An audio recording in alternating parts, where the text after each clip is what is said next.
morning guys. So, dito na yung aming breakfast. Kinuha na ng Yani sa counter kanina. I'll show you. So, yan lang yan guys. May utensil. Is this milk? Milk. And then we have bread. May parang sabi ng Yani buto. Tapos sausage. Tapos may berry. And then dito, ang cute. May ganito. Isang apple, egg, cucumber, tas grapes, tas tomato, tas may orange. Si Charmaine. Kilala mo si Charmaine? Si Charmaine, guys. Ayan. So, yun lang yung breakfast niya. Siguro malamang everyday ganito. Pero sana ibang flavor naman tomorrow. Okay. Good morning guys! So, start na natin yung day natin ngayon. Medyo late tayo ngayon kasi talagang natulog si sister. So, 11:36 AM na. So, ang ina-expect namin time na makakalabas kami is 10 sana. Kaso, yun nga, nakasleep. And ngayon, ang first stop natin is dun sa 1,000 trees. Nagbubuk lang ang Yani ng Didi. Tapos, yun na, dire-diretso na yun. Saglit lang naman, feeling ko kaya naman natin matapos lahat ng itinararay natin ngayon.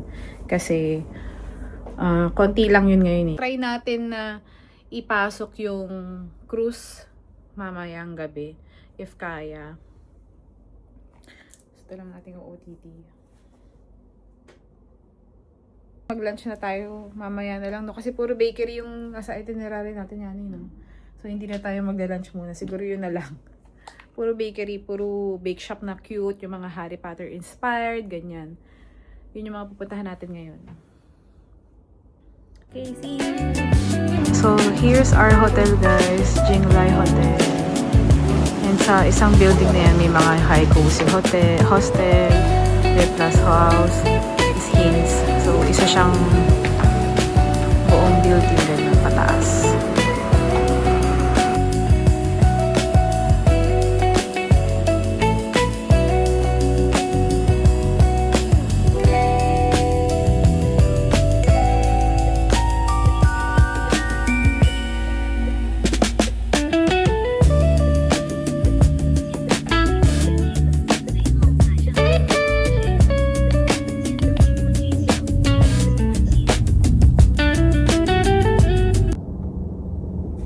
Grabe, walang tao. Parang hindi weekdays. Siguro nasa work sila. Nasa work siguro. Pero still, walang tao sa labas. Na para bang sa atin holiday na to.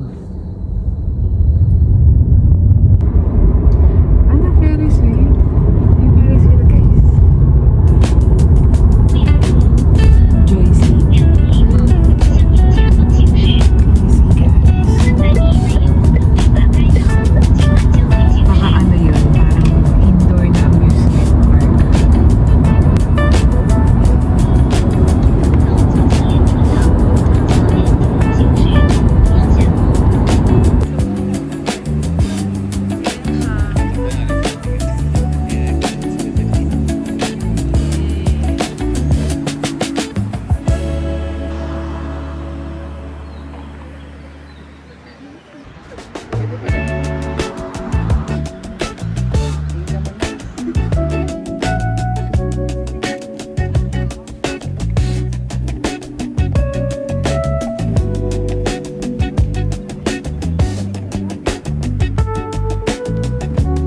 Guys, ito na yung 1,000 trees.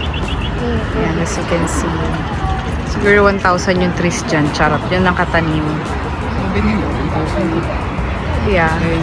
And then, dito, pwede pa tayong bumaba dyan. Kaso, ang init. Kasi it's 12 o'clock in the afternoon talaga. So, and iba yung init dito. Yan lang naman yun, guys. Yung loob niyan is small. So, hindi na natin yan papasukan. Yan lang yun, guys. So, hindi pa siya masyadong kita dahil syempre parang afternoon nga ngayon. Pero andito, tignan. Ang daming picture guys, kaya huwag kayo mahihiya. Ayan o. Yan, ang dami. As in, buti na lang mayroon dito upuan. Yan. So, hindi ka may patungan ka ng mga gamit. Maganda. Okay, thank you. Yeah, have a good day. Yeah. So, ayun na. Unang budol, guys. Ate, kasi pinicturean ako nung nagpipicture kami. Kaloka. Tapos pinakita niya yung mga shot niya. Ang ganda kasi sobrang edited. Alam ko pwede naman siyang yung para bang hindi masyadong naka-edit. Kaso, ang hirap pag-explain. So, yung mabait naman si ate. Alam mo, talagang dito kailangan makipagtawaran ka. Kagaya niya, yung ginawa ko, in-offer niya, one picture lang is 30 yuan. And mahal yun. Ayan siya, ganyan siya. Mag-instruct siya sa'yo. Mag-instruct naman siya.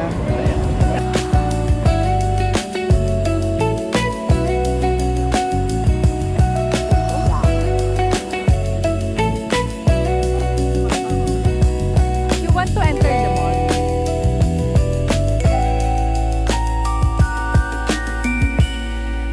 Ito yung pinaka parang entrance siguro ng 1,000 trees. Di ba sabi ko sa inyo, mall siya.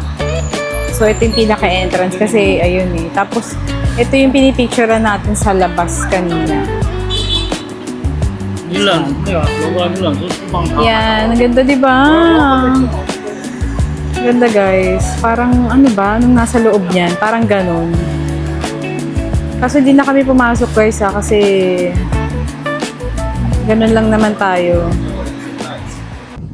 So guys, yung kanina, yung fee namin dun sa picture ni ate. Kasi nagpipicture kami, pinipicturean ako ng Yani. Tapos siya, kumukuha din siya ng Yani. Ganun pala style nila. Kukunan ka din nila. Kasi papakita nila sa'yo. Bubudulin ka na parang ganyan-ganyan. One picture. Ang offer niya kanina, one picture for 30 RMB. Ang mahal. Magkano yun yan? 180? Ay, 270. Isang picture lang, te. Pwede naman daw kaming solo. Pwedeng solo ko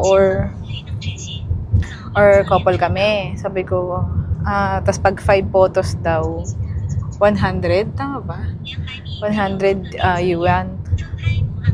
Sabi ko, how about 5 photos, 50 yuan? No. Sabi no. Nagkapagtawaran din ako. Tapos sabi ko, 2 photos, 40. Sabi kong ganun, yuan. Tapos sabi niya, okay. Ganyan. So, nag-post na kami ng Yani. So, marami namang siyang shot na kukunin, gagawin, tapos pipili kayo. Tapos nag-instruct din siya kung anong posing yung okay. So, maganda, mabilis lang din. Tapos yun nga, pagkakita namin, papakita niya, edit niya ng konti, ganyan. Tapos papakita niya na sa'yo. Tapos, yun nga lang masyadong edited. Kaso ang hirap explain kasi na ate, wag mong i-edit masyado kasi ayoko nang masyadong edit, yung ang kapal ng filter. Ayoko nang ganun. Kaso, wala, ang hirap makipag-communicate eh. So, hinayaan ko na lang. Ako pa rin naman yung mukha. Mukha lang Chinese. Tapos, yun, tapos Alipay. In-airdrop lang niya sa'yo. Pagkatapos mong i-Alipay. Tapos ayun, 40 yun, bayad ka na, ganyan. So ayun, popost ko na yun ngayon. Pag nakita niyo na yun, yun na yun. Kasi yung backdrop na yun, sikat din naman yun dito. Siya lang naman yung nag-iisang 1,003 sa mundo. So pag nakita niyo yun, matik, nasa China kayo, ganyan, di ba? So nasa Lidi na kami ulit and papunta na kami sa next destination namin.